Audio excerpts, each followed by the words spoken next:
She refused to greet the old woman at the market until her voice disappeared. In a small village surrounded by tall iroko trees and red clay paths that turned to rivers when the rains came, there lived a young woman named Chioma.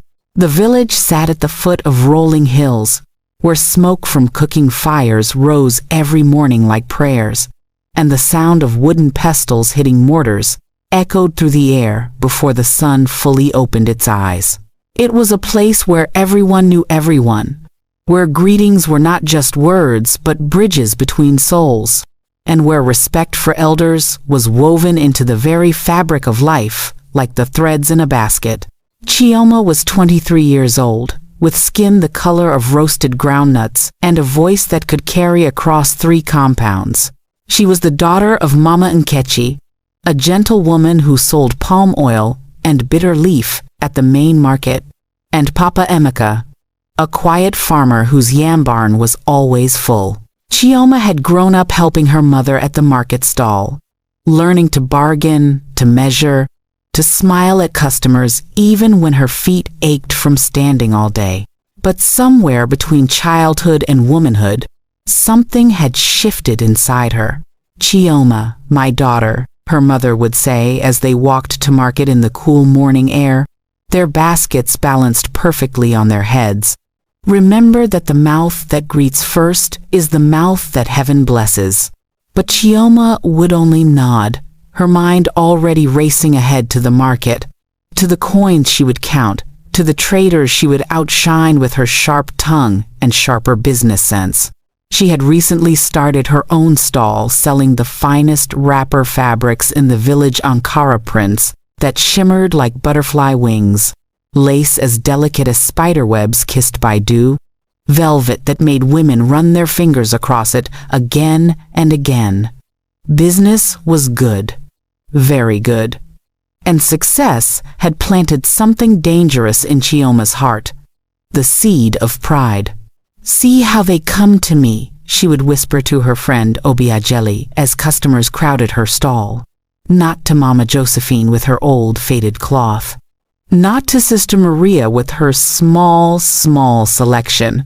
"They come to me because I am the best." Obiageli, a round-faced girl who sold ground nuts 3 stalls away, would laugh nervously. Ah, Chioma, but you must be careful, oh. Pride is like palm wine, sweet in the mouth, but it can make you fall. But Chioma only waved her hand dismissively, the gold bangles on her wrist catching the sunlight. "I beg, you and your village wisdom, this is business. If you want to succeed, you must know your worth." And truly, Chioma knew her worth. She knew it so well that she began to forget other people's. She would snap at younger traders who asked for advice. She would kiss her teeth when older women tried to give her guidance. She stopped helping her mother carry heavy loads, claiming her own business was too demanding. But the worst thing, the thing that would change everything, was how she began to treat greetings. In their village, greeting was sacred. You greeted the old woman sweeping her compound at dawn. You greeted the elder resting under the udala tree. You greeted the mother walking with firewood on her head. It didn't matter if you were rushing or tired or distracted. You greeted. It was the oil that kept the community's engine running smoothly. But Chioma began to skip greetings. Not everyone's. She still greeted the wealthy women who bought expensive lace, still called out cheerfully to the men who might send their wives to her stall. But the poor, the old, the ones who shuffled through the market with no money in their purses, she would turn her face away, busy herself with arranging fabric, pretend she didn't hear their "Good morning, my daughter," or "God bless you, my child." Chioma is changing, the market women began to whisper. See how she carries herself now, like she swallowed a broomstick, as if she's forgotten that yesterday is not today's younger brother. One woman, Chioma, ignored more than any other was Mama Sikira, an old woman who came to the market every Wednesday and Saturday. Mama Sikira was ancient, no one knew her real age, with skin like crumpled brown paper and eyes that seemed to see beyond the surface of things.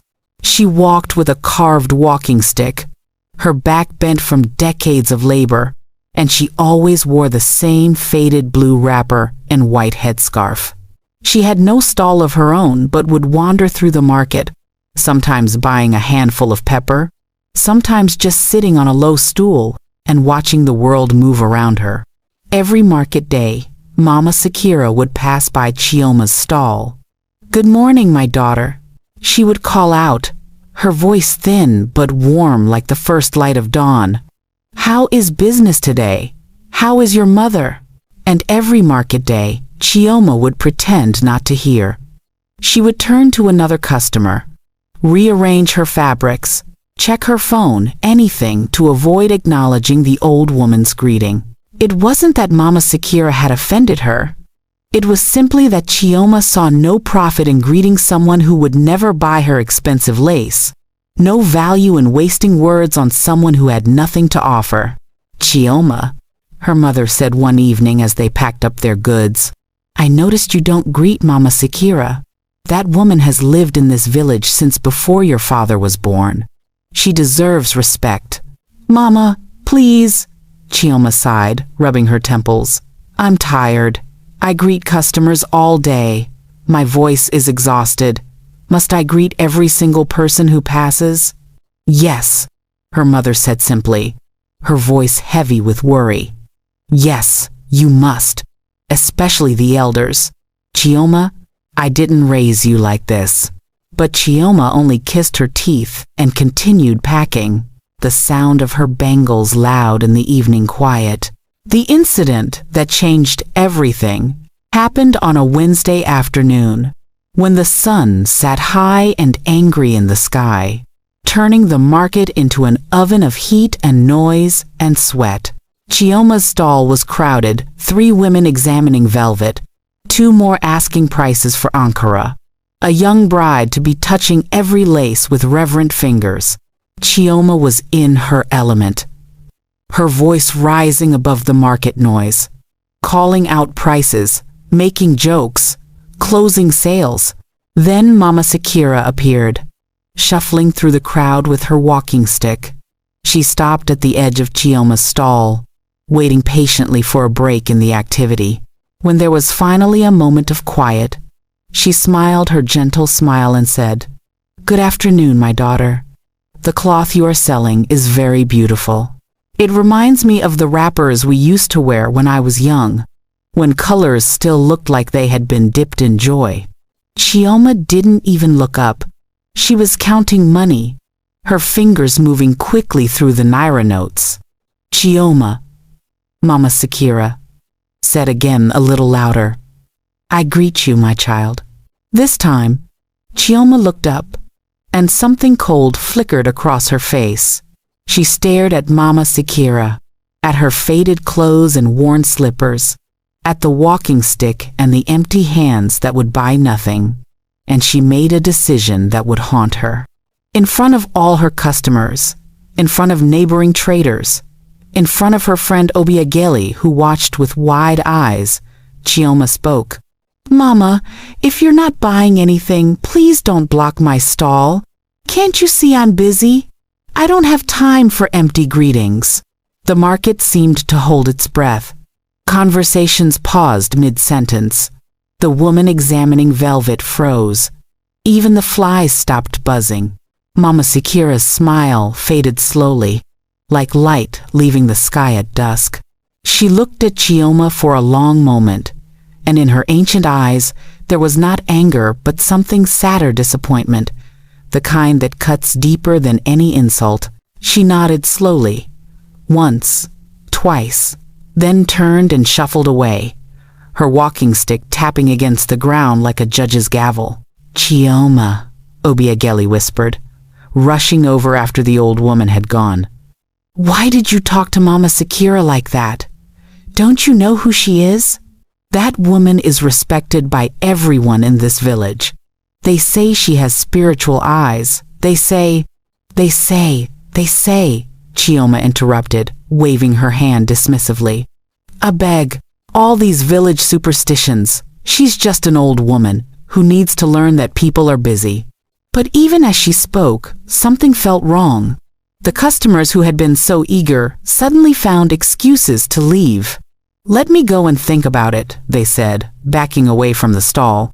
By late afternoon, when the market was usually at its busiest, Chioma's stall was empty. That evening, as she and her mother walked home, Mama Nkechi was silent, the kind of silence that spoke louder than shouting. "Mama, I know you're angry," Chioma finally said, "but you didn't see how she was blocking my customers." "Blocking your customers?" Her mother stopped walking, the basket nearly sliding off her head. "Chioma, Mama Sikira weighs less than a child. She takes up no space. What she wanted was something that costs nothing. A simple greeting. A moment of respect. And you couldn't give her that?" "Mama, No." Her mother's voice cracked like breaking clay. "Don't speak. I don't want to hear your voice right now. I'm ashamed. If your father was alive, he would be ashamed too." They walked the rest of the way in silence, the setting sun painting everything orange and red, like a warning written in light. Chioma woke up the next morning feeling strange. Her throat felt tight, as if someone had wrapped fingers around it during the night. She swallowed, cleared her throat, tried to call out to her mother in the next room. Nothing. Her mouth opened, her lips moved, her throat vibrated, but no sound came out. Panic exploded in her chest. She tried again, pushing harder, forcing air through her vocal cords. Still nothing, not even a whisper, not even a breath of sound. Chioma jumped out of bed and rushed to her mother's room, shaking her awake. Mama Nkechi saw the terror on her daughter's face and sat up immediately. "Chioma, what's wrong?" Chioma pointed to her throat, her mouth opening and closing like a fish pulled from water. She was trying to speak, desperate to speak, but her voice had vanished completely, as if someone had reached into her throat and stolen it away. "Your voice?" her mother asked, standing up. "You can't speak?" Chioma shook her head frantically, tears already forming in her eyes. Her mother felt her forehead no fever, looked down her throat no swelling. When did this start? But of course, Chioma couldn't answer. They went to the village clinic where Nurse Chinedu examined her thoroughly. He checked her throat, her lungs, her breathing. "Everything looks normal," he said, confused. "Physically, there's nothing wrong with her. She should be able to speak." But she couldn't. By afternoon, word had spread through the village like wildfire. Chioma, the traitor with the loud voice and sharp tongue, had woken up mute. People came to the house with theories and remedies: drink hot water with honey, gargle salt water, inhale steam from bitter leaves. Nothing worked. "Maybe you should take her to see Dibia Okonkwo," Obiageli suggested to Mama Nkechi, referring to the village's spiritual healer. "This doesn't seem like ordinary sickness."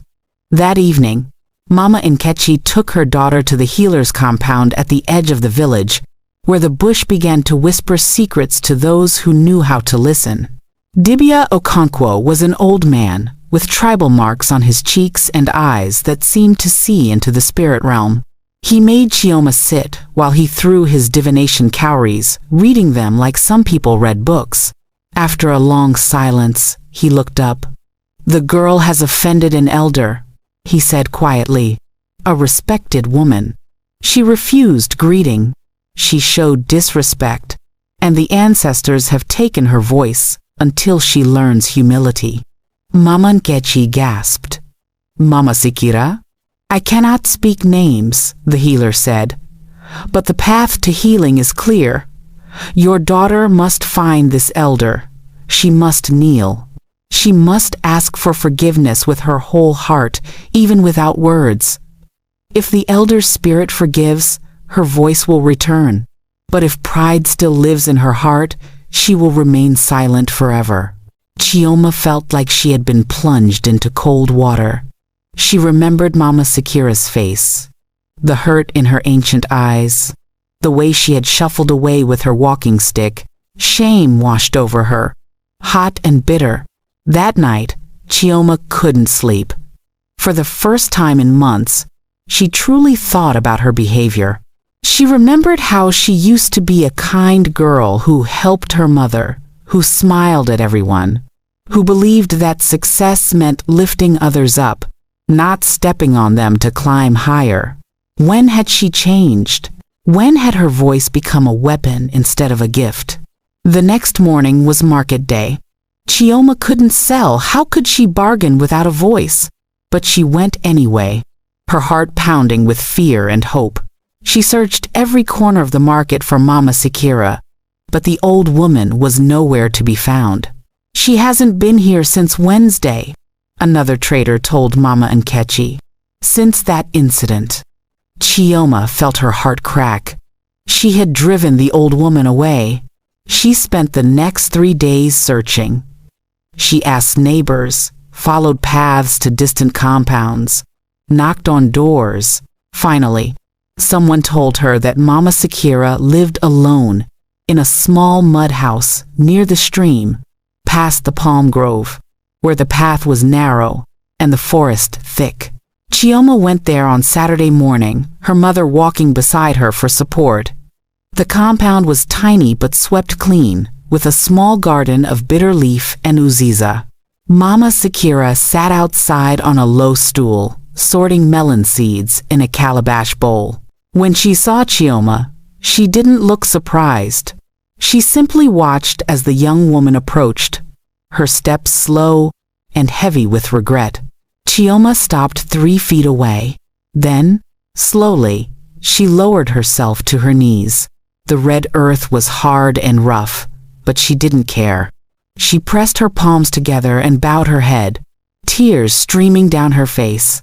Her mouth opened and closed, trying to form words that wouldn't come, but her body spoke clearly. "I'm sorry. I was wrong. Please forgive me." Mama Sikira sat very still, watching.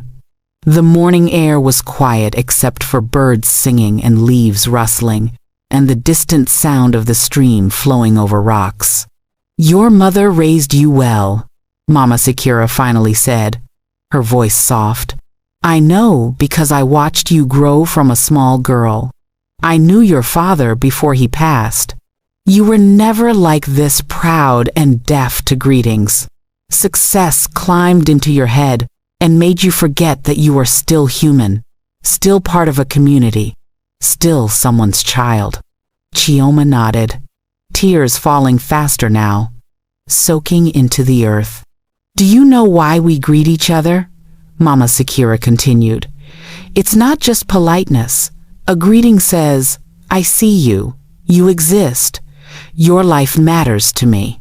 When you refused my greeting, you said, 'You don't exist. You don't matter.' And that, my daughter, is a violence more painful than any blow." Chioma's shoulders shook with silent sobs. Mama Sikira was quiet for a long moment. Then she stood, using her walking stick to rise slowly.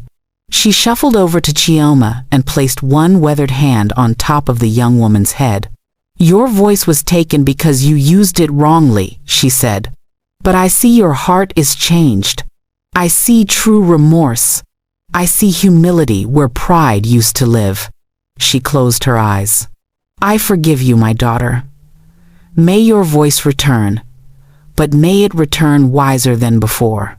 The moment the words left her mouth, Chioma felt something shift in her throat, like a door unlocking, like chains falling away.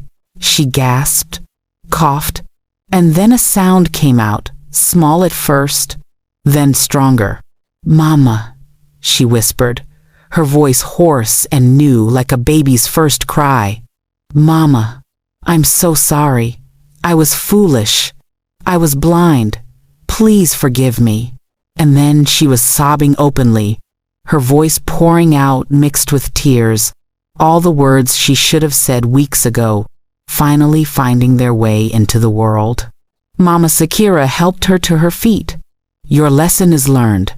Don't forget it. Success without humility is like a tree without roots. The first strong wind will knock it down. Chioma nodded, wiping her tears. I won't forget, Mama, I promise. I will never, ever forget. She reached into her bag and pulled out her most expensive lace. The one she had been saving for a special customer. Please, Mama, accept this gift. Not as payment. I could never pay for what you've taught me, but as a symbol of my gratitude. Mama Sikira smiled, a smile like sunrise. Keep your lace, child, but if you want to give me something, give me what costs nothing, but means everything. Greet every person you meet. Respect the old. Be kind to the young. Remember that every human being carries a universe inside them. I will, Chioma said, her voice stronger now. I promise. I will. From that day forward, Chioma changed completely. She was still a successful trader, but success no longer swelled her head. She greeted everyone, the old, the young, the rich, the poor. She helped her mother carry loads. She gave advice freely to younger traders. And every Wednesday and Saturday, she would visit Mama Sikira's compound with a small gift, sometimes food, sometimes fabric, but always with a respectful greeting and time to sit and listen to the old woman's stories. Her business thrived even more than before, because people saw that success had not spoiled her. They trusted her. They loved her. And when other young people came to her stall, she would tell them her story, holding nothing back, letting them see her shame so they might learn without having to suffer as she did. Years later, when Chioma had her own children, she would take them to visit Mama Sikira's grave. The old woman had finally rested at the age of 97, and she would tell them the story of how she lost her voice because she lost her humility. And she would end the story the same way every time. My children, remember this. A mouth that cannot greet is already dead. Pride may lift you high, but only humility can keep you there.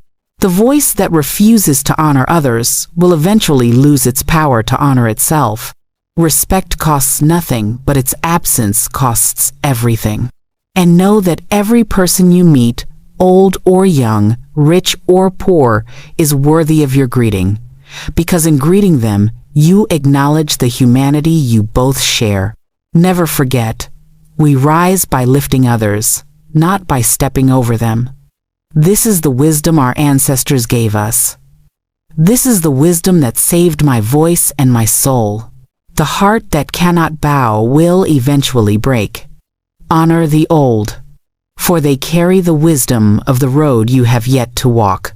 A greeting given freely is a seed planted in fertile ground. You may not see it grow today, but one day, when you need it most, it will become the tree whose shade protects you from the sun. And comes to me.